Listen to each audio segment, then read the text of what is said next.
Assalamualaikum warahmatullahi wabarakatuh. Halo teman-teman. Di video kali ini saya akan membahas gimana caranya ngerubah nama ISP kita pada saat speed test. Sebenarnya bukan ngerubah ya, tapi mengarahkan koneksi speed test ke salah satu ISP tertentu. Di sini saya menggunakan dua buah ISP. ISP pertama saya menggunakan MNC Play. Dan ISP kedua saya menggunakan StarNet Megavision. Sebelum kita mulai video ini, pastikan kamu udah subscribe dan aktifkan loncengnya, karena subscribe itu gratis dan biar kamu juga gak ketinggalan video terbaru dari channel ini. Oke, pertama-tama yang harus teman-teman ketahui adalah IP address dari dua buah ISP. Jadi saya akan masuk ke menu IP lalu ke menu address list. Nah, di sini teman-teman bisa lihat IP LAN saya adalah 10.10.1.1/24. Ini IP dari routernya, dan networknya adalah 10.10.1.0/24 juga ya, nanti buat di settingan address list lokal. Nah, teman-teman bisa lihat di sini ini IP dari ISP 1. Networknya adalah 192.168.1.0/24, dan network dari ISP 2 adalah 192.168.2.0/24. Ini teman-teman bisa lihat interface-nya, ini interface LAN, ini interface ISP 1, ini interface ISP2, atau biar jelasnya saya bukain interface-nya. Nah, ini interface ISP1, ini interface ISP2. Tapi kenapa tadi ada yang namanya LAN, itu kita lihat di sini di interface. LAN adalah bridge dari Ether 3 sama wireless LAN. Oke, sekarang kita masuk ke menu IP firewall. Nah, teman-teman sekarang masuk ke IP firewall, lalu masuk ke tab address list, lalu buatlah role atau address list dengan nama lokal yang isinya adalah network dari satu itu ISP1, ISP2, dan network dari LAN. Jadi teman-teman bisa lihat di sini. Nah, ini teman-teman bisa lihat di sini. Ini network dari LAN, ini network dari ISP1, dan ini network dari ISP2. Jadi teman-teman masukkan semuanya di sini. Setelah itu teman-teman masuk ke layer 7 protokol. Ya, di sini saya sudah buat layer 7 protokolnya untuk tes. Sekarang kita lanjut ke bagian mangle-nya. Di bagian mangle ini ada 1, 2, 3, dan 4. Sini 4 bagian. Yaitu yang pertama kita mangle untuk add to DSP address list. Jadi di tab general chainnya adalah pre-routing, tab advance SRC address listnya adalah lokal, dan DSP address listnya juga adalah lokal, tapi diberi tanda checklist. Waktu saya tanda seru di sini, itu artinya asalnya dari lokal dan tujuannya bukan ke lokal. Lalu layer 7 protokolnya kita isi dengan speed test. Sekarang kita masuk ke bagian action. Di bagian action ini, actionnya saya isi dengan add to DSP address list. Lalu address listnya kita kasih nama dengan speed test. Timeoutnya teman-teman bisa kasih non dinamik atau isi dengan waktu sesuai dengan selera teman-teman aja ya. Setelah itu klik apply, lalu oke. Sekarang kita lanjutkan ke bagian map connection-nya. Jadi teman-teman buat sebuah rule di map connection-nya, lalu di tab general itu change-nya adalah pre-routing, SRC address listnya adalah lokal, dan DSP address listnya adalah speed test. Kemudian kita masuk ke bagian action. Di sini actionnya diisi dengan mark connection. Lalu pada bagian new connection mark-nya saya isi dengan C dan speed test. Ini untuk memudahkan saja. C itu maksudnya connection dan ini namanya. Jadi C speed test, connection speed test. Lalu passwordnya kita checklist. Setelah itu klik apply lalu oke. Sekarang kita lanjut ke bagian mark paket. Jadi teman-teman buat lagi buah rule di sini. Lalu pada bagian generalnya adalah change-nya pre-routing dan connection mark-nya itu speed test seperti yang kita buat di connection mark. Sekarang kita masuk ke bagian advance-nya diisi SRC address list-nya lokal dan DST address list-nya lokal tapi diberi tanda seru.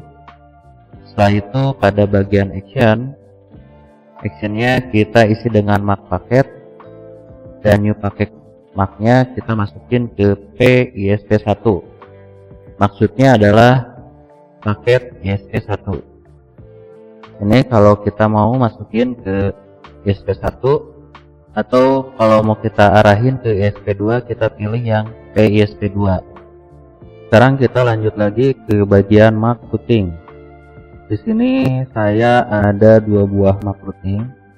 Isinya kurang lebih sama.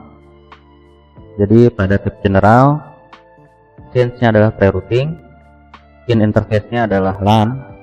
Jadi in interface ini adalah interface yang terkoneksi ke klien langsung. Lalu paket mark-nya adalah ISP1.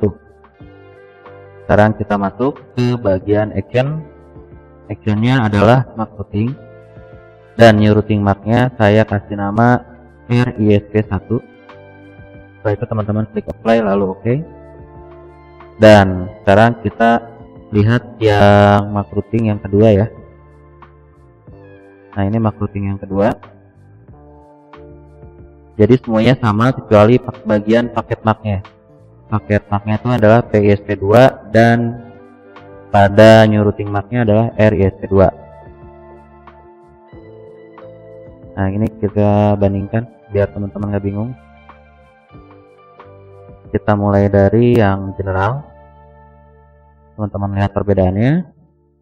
Di tab advance-nya kita lihat perbedaannya. Nggak ada perbedaan. Di tab action kita lihat perbedaannya. Oke.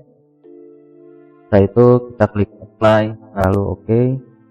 Apply lalu oke. Sekarang kita masuk ke bagian routingnya. Jadi ini saya close dulu lalu kita masuk ke IP route. Oke, sekarang teman-teman lihat di sini saya sudah bikin route-nya. Jadi kita bikin yang ini yang pertama ya. Routing untuk ISP1. Sekarang kita buka aja. Kalau teman-teman itu harus menambahkan lagi dengan menekan tombol tambah ini ya. Jadi DST address-nya adalah 0.0.0.0. Itu artinya diarahkan ke internet.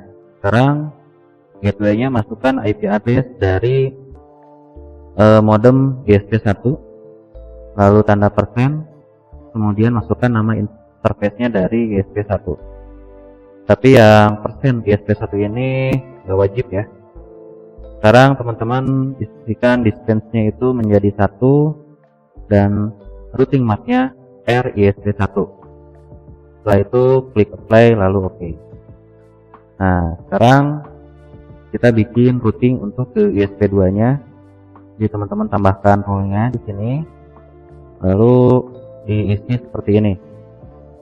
Gateway-nya ini dimasukkan dengan IP address dari modem ISP2, persen, lalu nama interface-nya ISP2, distance-nya juga 1, lalu routing mark-nya diisi dengan RISP2.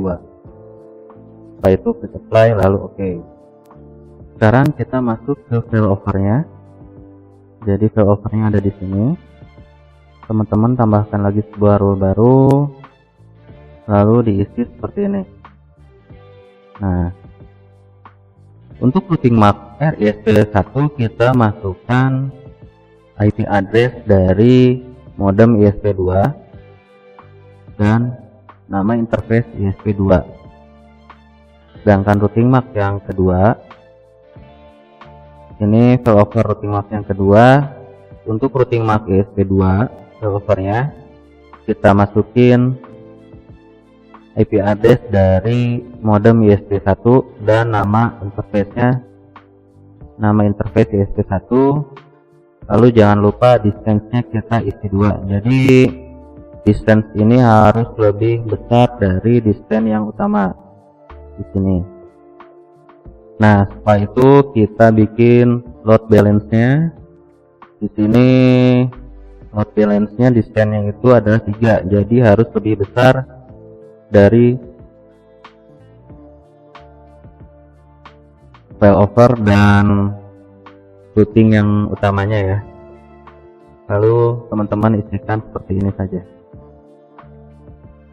Dan distance-nya itu 3. Jadi ini failover, semua koneksi yang nggak masuk ke MAC routing RISP1 dan RISP2 akan dikenakan rule yang ini. Setelah itu teman-teman di sini tinggal klik apply lalu oke.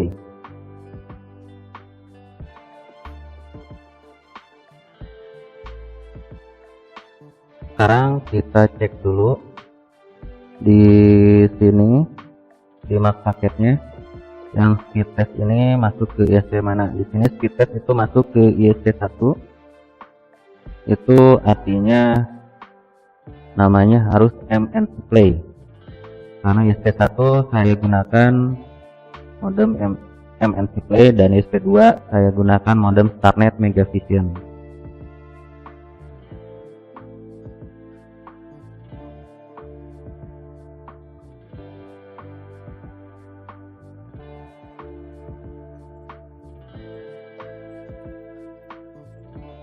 Oke, sekarang kita cek aja speed test. Kita buka speed test. Karena tadi diarahkan ke ISP1, maka seharusnya nama ISP-nya adalah MNC Play. Ini sudah benar ya, MNC Play. Sekarang saya akan coba rubah MAC paketnya ke ISP2. Dan kita refresh. Seharusnya nama ISP-nya akan berubah menjadi Starnet. Ini sudah muncul ya teman-teman. Namanya sekarang Starnet. Oke teman-teman, segitu aja video saya kali ini. Semoga teman-teman suka. Jangan lupa untuk di like videonya dan di subscribe juga channel ini, biar saya tambah semangat lagi untuk mengupload video-video lainnya. Terima kasih dan sampai jumpa di video selanjutnya.